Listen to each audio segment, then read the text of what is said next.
우리는 새로운 피조물인 줄로 믿습니다. 거듭난 사람들, 고린도후서 5장 17절이 말하는 것처럼 그리스도 안에 있으면 새로운 피조물, 그죠?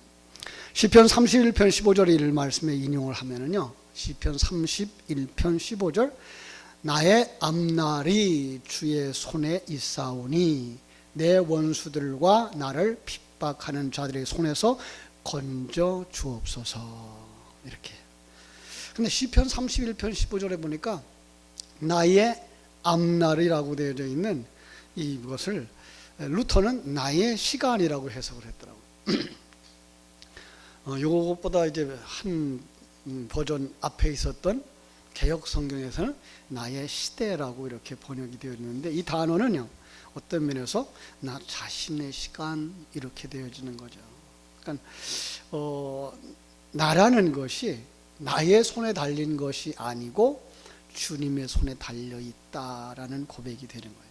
그러므로 나의 시간이나 나 자신은 언제라도 취소되어질 수 있고 반납될 수 있고 소환될 수 있다고 하는 사실을 알 때, 우리는 범사에 주를 의지하는 자, 그가 바로 복 있는 사람이라는 것을 확증할 수가 있는 거죠. 이게 바로 거듭난 사람들, 하나님의 자녀들의 현주소라고 이렇게 말할 것입니다. 이것을 아는 사람들은, 이것을 누리는 사람들을 우리는 다 같이 은혜 받은 사람 이렇게 말하죠. 물론 거듭난 사람들만 은혜를 받을 수가 있는 거고요, 그죠? 하나님의 자녀라고 말씀하고 있는 거예요. 근데 이 하나님의 자녀에게 항상 우리가 말하는 게 뭐예요? 이미와 아직의 관계 속에 우리는 살고 있다. 그 중간에 살고 있는 거예요. 이제 사망에서 생명으로 옮겼어요. 그러면 이미 사망에서 생명으로 옮겼어요. 그런데 아직도 구원은 완성되지 않았어요. 지금도 뭐 하고 있는 거예요? 작업 중이다라는 얘기죠. 지금 내 모습을, 곁에 있는 형제의 모습을 보고 왜 저래? 라고 하면 안 돼요. 왜? 아직도 우리는 하나님이 작업하는 과정 속에 있는 사람들이기 때문에 그렇습니다. 그렇죠? 그렇죠? 그래서 우리가 그 과정을 우리는 성경 속에서 여러 그림으로 이렇게 그려줬는데, 지난주에는 식탁 공동체라고 얘기를 했어요. 식탁 공동체, 그죠? 죄인이 하나님을 만나면 죽잖아요. 어느 정도로 하나님과 우리가 같이 만날 수 없는 상태였는가 하면 용광로 앞에 있는 촛불과 같이, 그죠? 용광로 앞에, 그 뜨거운 2000도 3000도 되는 용광로 앞에 가면 초가 어떻게 되겠어요? 금방 녹아버리고 불타버리겠죠, 그죠?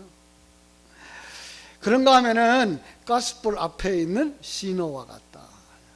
우리 옛날 말로 이제 신나와 같은 거죠. 그게 뭐예요? 불이 확 붙어버리고 하나도 남아있는 게 없겠죠, 그죠? 이게 우리의 모습이었다. 하나님의 그 열기 앞에, 하나님의 그 밝음 앞에, 하나님의 그 빛 앞에 서기만 하면 우리는 그냥 아무것도 없는 어둠이고, 그죠? 정말 아무것도 없는 생명 없는 존재였던 거죠. 이게 죄인이었어요. 그런데 어떻게 거룩하신 하나님과 함께 식탁을 나눌 수 있는 사람이 됐다고요?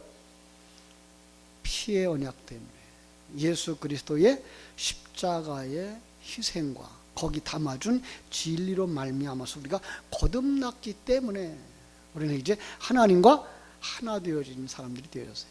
그래서 하나님 어디 계셔요? 내 안에 계셔요, 그죠? 자, 우리는 예수님을 모시고 살 수 있는 존재가 아니었는데 그 빛 대신 하나님을 내 안에 모실 수 있는 사람들이 된 거예요. 이제는 우리가 완성의 때까지 이 식탁을 같이 나누는 관계 그랬어요, 그죠? 거기에 예수님이 우리에게 베풀어준 자기의 살과 피가 있었죠. 그 살과 피가 뭘 상징하는 건지 그 진리를 우리에게 담아줌으로 말미암아서 그걸 예배 시간에 우리가 받아요. 이제 10월 마지막 주가 되면 우리가 이제 우리 7월 달에 베풀지 못한 성찬식을 베풀게 됩니다. 예수의 살과 피를 상징하는 떡을 받고 잔을 받으면서, 이게 뭐예요? 그냥 예수님의 그 흘린 피, 예수님의 한 조각 살이 아니라 그 속에 담아준 진리가 내 속에서 생명이 되는 거구나 라는 것을 깨달아 알고 받아들이는 상징적인 예식에 우리 속에 들어가는 거예요. 그렇죠? 자, 이 언약은 한순간에 맺어진 것이 아니고 그 효력이 지속적으로 나타나기 위해서는 예수의 살과 피를 참여하는 잔치, 식탁 공동체에 우리가 참여하는 자가 되어져야 된다. 그래서. 근데 이걸요, 결혼에 비유하시는 분들도 있어요. 결혼. 그죠? 유대인의 결혼 풍습을 봐야 되겠죠. 유대인의 결혼 풍습에 보면은 신랑이 신부의 집으로 신부를 데리러 오죠. 밤에 와요. 그러면 신부가 맞이하는데 신부에게 뭘 요구한다? 빙패물, 약속의 증표를 요구하죠.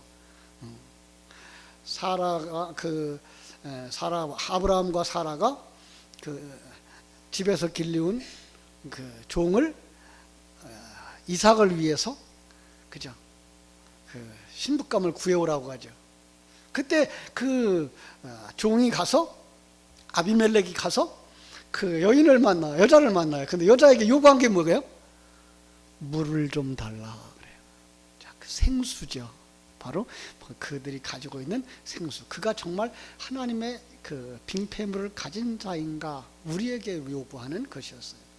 물을 내놓으면 그가 바로 네가 정말 하나님이 택한 우리 주인의 아들의 신부감이구나. 그래서 이렇게 결혼을 하게 되어지듯이 밤중에 찾아와요. 집을 마련하러 가고, 그죠? 집을 마련해 놓고 우리를 데리러 오죠.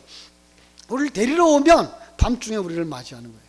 신랑이다, 맞으러 가자. 그러면 이 마태복음 25장에서 그 지혜롭고 미련한 처녀들은 어떻게 됐어요? 지혜로운 처녀는 등과 기름을 준비하였고, 이거 기름이에요. 언약이에요. 근데 이 미련한 처녀들은 등은 준비했는데 기름이 없어서 그 잔치 자리에 못 들어가는 거죠. 그런데 우리나라는 잔치를 하면은 그 다음 날로 어디로 가야 돼요? 신랑 집에 가야 되죠. 그런데 유대인들의 사고는 그렇지가 않았어요. 유대인들의 전통적인 결혼식은 신부 집에서 결혼을 생활을 해요. 신혼생활을 하게 돼 있어요. 그러면 신혼생활을 하면서 언제까지 신혼생활 할까요? 1년? 2년? 3년? 아니요. 아들을 낳을 때까지. 그래서 아들이 태어나면 그때야 이제 신부를 데리고 같이 어디로 가요? 아버지 집으로 돌아가서 거기서 이제 영원히 사는 이런 그림인 거죠. 자, 여기에서 보여주는 게 우리에게 있어요. 여기 하나님과 언약을 맺은 사람들, 이들을 누구라고 그래요? 신부라고 말해요. 신부들이 아들을 낳을 때까지 필요한 집이 필요한 거예요. 왜? 신부 아버지랑 엄마랑 같이 사는 집에 살 수 없잖아요. 그래서 신부가 살 집, 신부가 신랑과 함께 살면서 아들이 태어날 때까지, 다시 말하면 신부가 아들로 변화되어질 때까지 살 집이 필요한 거예요. 이게 오늘 본문에 나오는 이야기예요. 자, 하나님께서 이스라엘 백성의 남편이 되시고 이스라엘은 하나님의 신부가 된다고 말씀하고 있어요. 다른 관계로 말씀하지만 성자와의 관계 속에서 예수님은 남편이 되어지고 그들은 신부가 되어지는 거죠. 그죠? 그런데 신부가 신랑의 말을 잘 안 들어. 성경은 그래서 신랑 보고 신부에게 뭐라 그래요? 아내들은 남편에게 뭐 하라고요? 순종하라라고 얘기하죠. 이 이야기는 이 세상에 살아가는 삶의 도리만이 아니라 어디예요? 영적인 도리예요. 하나님에게 순종하는 자들이 되어져야 되는데, 에레미야 31장 32절에 보니까 내가 그들의 남편이 되었어도 그들이 내 언약을 깨뜨렸음이니라. 하나님이 따라가지 않는 거예요. 얼른 누가 생각나죠? 신랑과의 언약을 깨뜨리고 도망가는 여자, 호세아서의 고멜이죠. 그죠? 음녀가 되어버린 거죠. 누구를 좋아하기 때문에? 세상을 사랑하기 때문에. 예. 그래서 요한서 1서에서는 하나님께서 우리에게 뭐라 그래요? 세상을 사랑하거나 세상에 있는 것들을 사랑하지 마라. 그건 다 아버지께로부터 온 것이 아니니라라고 이렇게 얘기를 하잖아요. 그러니까 우리는 세상을 사랑하면 누구를 사랑할 수 없다? 예수를 사랑할 수가 없다. 자, 그런데 그렇게 고멜과 같이 살아가던 여인, 가늠하다 현장에서 잡힌 여인과 같은 그들을 구원하시는 하나님의 그 계획이 예수 그리스도로 나타나는 거죠.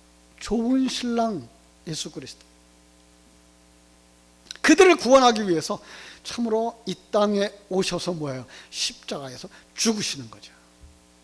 그래서 어린 양의 피를 흘려서 언약을 맺고 십자가의 보혈을 통해서 구원받은 우리들은 이제 뭐 해야 돼요? 함께 머물 장소가 필요한 거야. 자, 그 함께 머물 장소를 오늘 본문에서는 뭐라고 말하죠? 성소라고 말하고 있어요. 8절. 내가 그들 중에 거할 성소를 그들이 나를 위하여 지어야 한다. 이렇게 말씀하고 있어요. 그죠? 그러니까 성소. 언약을 기초로 한 집. 언약을 기억나게 하는 집. 예. 언약을 되새김질 하는 장소. 그래서 이걸 언약의 집, 증거막이라고도 말해요. 그 성소에 여러 가지 이름이 붙여지는데 또 다른 이름이 뭔가 하면 하나님과 이스라엘 백성들이 만나는 곳, 회막이에요. 회막. 예. 그런가 하면 이곳이 거룩한 곳, 구별된 곳이라는 말을 써서 성막이라고도 말하고요. 나중에 성막은 뭐로 바뀌죠? 성전으로 바뀌죠. 그리고 그 성전 안에서 사용되어지는 기물들을 거룩한 물건, 그래서 성물이라고 얘기를 하고 있어요. 그죠? 자, 어떤 이름들이 있었어요? 우리 하나님과 우리가 만나는 집.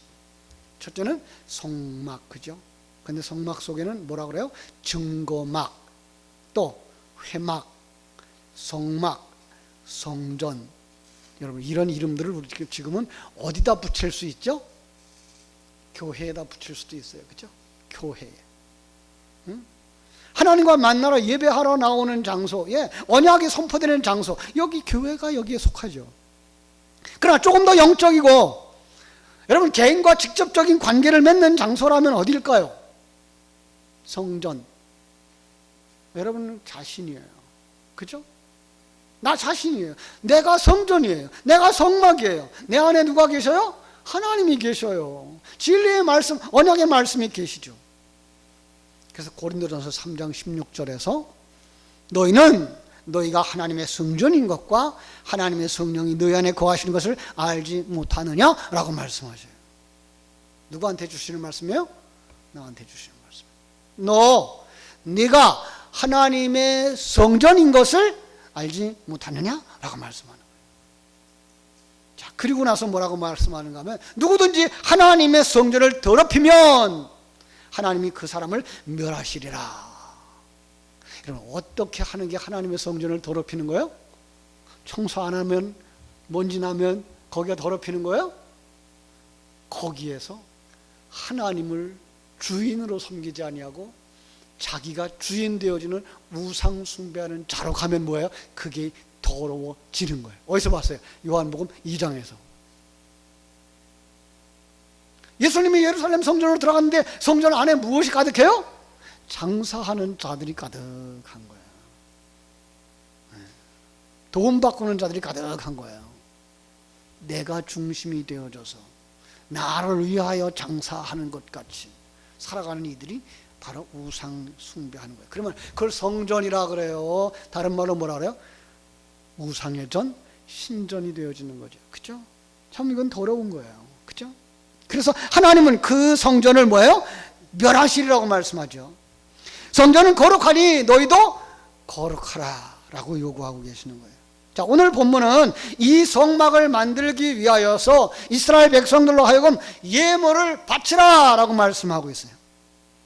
이 본문 성전 건축할 때 쓰면 좋겠죠? 자, 그런데 잘 보세요. 이들이 예물을 바치는데 이 성막을 만드는 재료와 제사장의 옷을 만드는 재료로 사용되어지거든요. 그런데 2절 말씀 가만히 보세요. 2절 이스라엘 자손에게 명령하여 내게 예물을 가져오라 하고 기쁜 마음으로 내는 자가 내게 바치는 모든 것을 너희는 받을지니라. 자,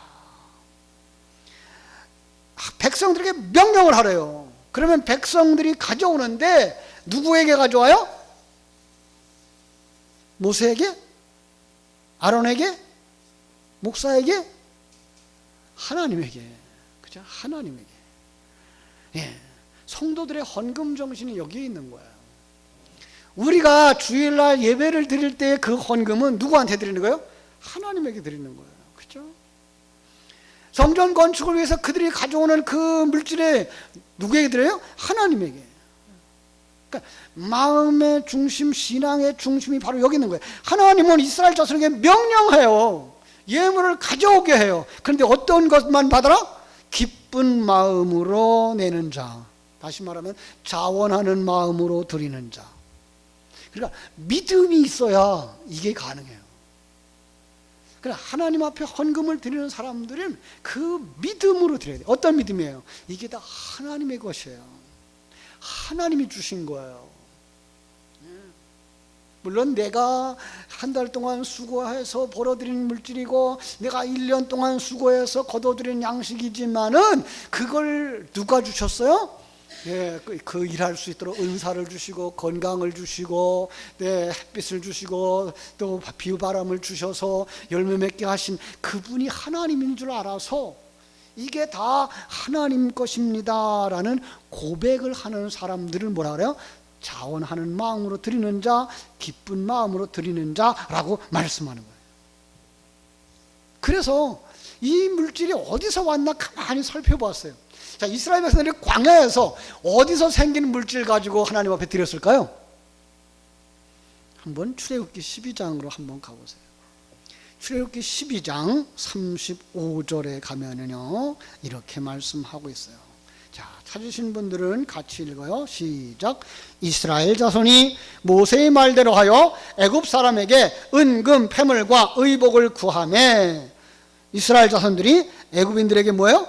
은금 패물과 의복을 구하자 구하는 대로 주었어요. 그랬더니 36절 여호와께서 애굽 사람들에게 이스라엘 백성들에게 은혜를 입히게 하사 그들이 구하는 대로 주게 하심으로 그들이 애굽 사람의 물품을 취하였더라 이거예요.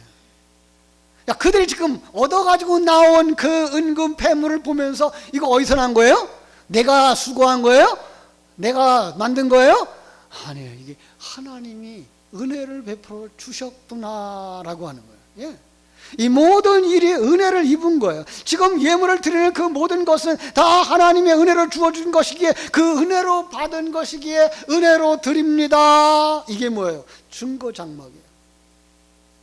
증거 장막이 뭘 증거해요? 하나님께서 언약을 신실하게 이루시는 은혜의 증거를 증거하는 장막을 세우는 거예요.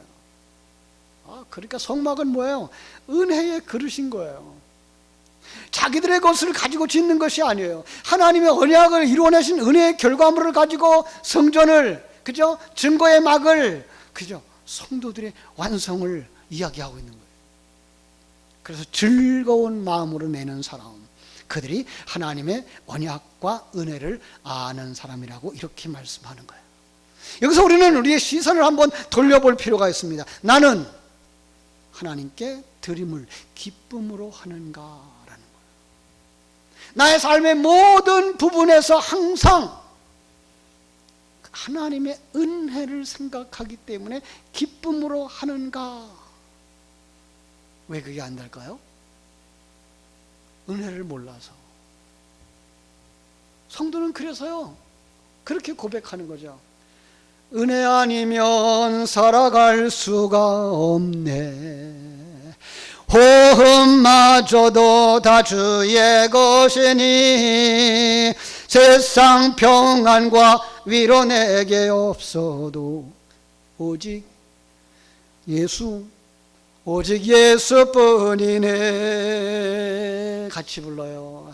그 큰 계획 다 볼 수도 없고 작은 고난에 지쳐도 주께 묶인 나의 모든 삶 버티고 견디게 하시네. 은혜 아니면 살아갈 수가 없네. 나의 모든 것 다 주에 맡기니 참된 평안과 위로 내게 주신 주 예수 오직 예수뿐이네. 여러분 우리의 삶이 은혜인 줄로 믿습니까? 사도 바울이 말한 것처럼 나의 나 된 것은 오직 하나님의 은혜라는 거예요. 성경으로 다시 돌아와요. 성막의 계율을 보면요, 25장부터 31장까지가 모세가 하나님께로부터 받은 설계도예요. 근데 그 설계도를 받는 기간이 얼마 걸렸는지 아세요? 모세가 산에서 얼마 있었다? 40일. 예. 사실은 40일이라는 숫자 우리 알죠? 우리 일생토록이에요. 그러니까 우리의 일생토록 하나님은 우리에게 은혜 받고 살아가라고 말씀하시고 이게 은혜야라고 가르쳐 주시는 거예요. 우리가 하나님의 성전으로 마침내 완성될 때까지. 그런데 그 기간 동안 여러분 산 아래서 어떤 일을 했는지 아시죠? 안타깝게도 그들은요, 은혜를 기억하지 못한 사람들처럼 우생숭배하러 갑니다. 금송아지 만들고요, 우리를 인도할 신을 만들어 달라는 거예요. 이게 누구 모습이라고요? 우리 속에 있는 옛사람의 모습. 내 모습이에요. 예배당에서 언약의 말씀을 듣고 찬송을 부를 땐 하나님의 은혜구나, 하나님이 왕이고 하나님이 주인이구나, 나는 그의 인도하심을 따라 순종하면서 살아야지, 이런 사건과 상황 속에서 이제 부딪혀도 나를 위한 것이구나, 너를 위한 것이구나, 그저 원망하지 말고 감사하면서 살아야지. 아멘. 그런데 집으로 돌아가는 순간, 그죠? 우리 마음 속에 산 아래 백성들의 마음과 똑같은 마음이 드는 거예요. 여러분, 여러분이 하나님이라면 어떡할까요? 하나님이 이 32장 9절로 10절에서 이렇게 그 감정을 표현하셨어요. 여호와께서 또 모세에게 이르시되 내가 이 백성을 보니 목이 뻣뻣한 백성이로다. 그런즉 내가 하는 대로 두라. 내가 그들에게 진노하여 그들을 진멸하고 너를 큰 나라가 되게 하리라. 얼마나 큰 죄인가를 깨달아 알게 하는 거예요. 은혜를 잃어버린 사람들, 하나님을 주인으로 모시지 아니하고 자기가 판단의 주가 되어져서 불평하고 원망하는 그들을 뭐라고요? 진멸하시겠다고 말씀하는 거예요. 이게 에덴 동산에서의 불순종의 죄고요, 사울의 그 불순종의 죄고요, 가룟 유다의 죄인 거예요. 여러분, 그때 이들을 살린 게 누군지 아십니까? 모세죠. 예, 모세가 목숨을 걸고 중보기도 합니다. 차라리 내 생명을 거둬주세요. 여러분, 그 중보 기도에 하나님이 참으로 그들을 용서하셔요. 누구의 상징이에요? 예수님의 상징이에요. 예수님의 그 목숨 건 중보 기도가 우리를 살리는 거예요. 아브라함의 그 중보 기도가 소돔과 롯 속에서, 그 소돔과 고모라 속에서 롯과 그 가족을 살리는 것처럼, 여러분, 중보 기도가 중요해요? 안 중요해요? 중요하죠. 그럼 기도하러 나오셔야죠. 이 나라와 민족을 위해서 기도하셔야 되고, 교회를 위해서 기도하셔야 되고, 주의 종들을 위해서 기도하셔야죠. 그렇죠? 그 용서의 내용을 다시 돌비에다 담아서 아브라함에게 줍니다. 다시 언약이 체결된 겁니다. 모세가 돌판을 마련해서 하나님 앞에 가서 다시 돌판에 언약의 말씀을 받아오는 것이 이게 34장의 내용입니다.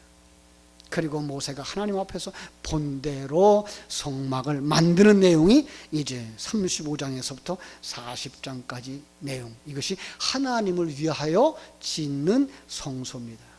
은혜를 깨달은 사람들, 하나님의 백성들이 기쁜 마음으로 예물을 하나님께 드려서 성막을 만드는 것입니다. 하나님의 은혜를 드러내는 것입니다.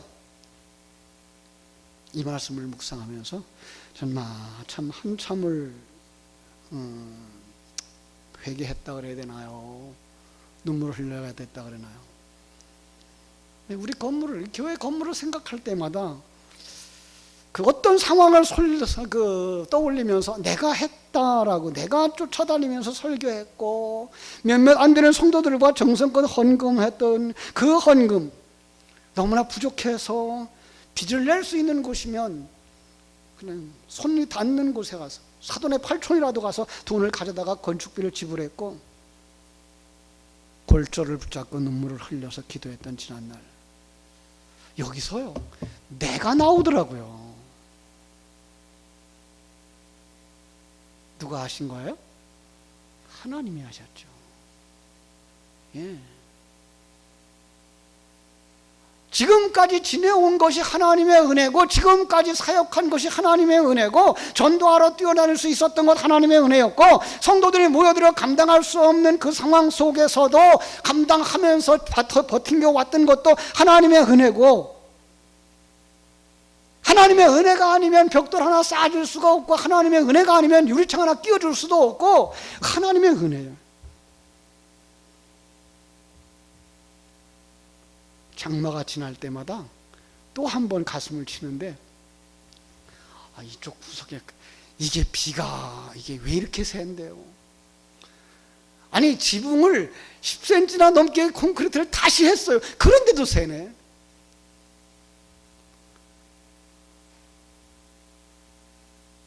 그때마다 제게 말씀하셔요. 네가 짓는 성전은 비가 새고 있지는 않니? 여러분, 여러분의 성전은 비가 새고 있지는 않나요? 세상의 비, 죄악의 비, 네가 성막이고 네가 성전인데 너 잘 짓고 있니? 물으셔요. 신명기 28장 47절 48절이 그래서 송구스를 찌르는 것 같아요. 제가 읽어드릴게요. 네가 모든 것이 풍족하여도 기쁨과 즐거운 마음으로 네 하나님 여호와를 섬기지 아니함으로 말미암아 네가 줄이고 목마르고 헐벗고 모든 것이 부족한 중에서 여호와께서 보내사 너를 치게 하실 적군을 섬기게 될 것이니 그가 철멍에로 네 목에 메워 마침내 너를 멸할 것이라. 여러분, 왜 이런 저주를 대하게 됩니까? 그들이 다윗 성전을 세웠던 사람들 아닙니까? 아니, 그들이 다윗과 함께 솔로몬 성전을 세웠던 사람들 아닙니까? 정말 기쁨에 지나칠 만큼 정성껏 힘에 지나칠 만큼 물질을 들여서 성전을 건축했던 사람들 아닙니까? 그런데 그들의 생활이 풍요로워지자 하나님이 하셨어요를 잃어버린 거예요. 은혜를 잃어버린 거예요. 이 말씀 그대로 이스라엘 백성들은 남북이 갈라졌고요, 북쪽은 아수르에 의해서 멸망되어졌고요, 남쪽은 바벨론에 의해서 망합니다. 솔로몬의 성전도, 화려했던 성전도 무너집니다. 왜죠? 은혜로 건축하지 않았기 때문에. 우리의 성전이 순수한 100% 은혜, 99.99가 아니라 100% 은혜임을 깨달아 알아야 되는데, 거기에 나라고 하는 게 1%만 들어가도 이게 99%밖에 안 되는 거예요. 그게 신전인 거예요. 화려해요. 모양은 똑같아요. 근데 그 중심에 하나님이 아니라 내가 들어가 있는 거예요. 여러분, 천국의 모습, 요한계시록 21장 22장의 모습을 보면요, 거기는 완전히 내가 없어요. 내 안에 누구만 계셔요? 하나님만 계셔요. 그래서 보석들의 이름만 나오는 거예요. 그게 하나님의 상징이거든요. 그래서 우리는 어디서 구원받아야 돼요? 풀무불을 지나야 돼요. 용광로를 지나가야 돼요. 99.99%가 좀 안 돼요. 100% 순도의 순수한 은혜의 사람들로 완성되어진 성전이어야 되는 거예요. 우리 주님께서 말씀하셔요. 이 성전 헐라!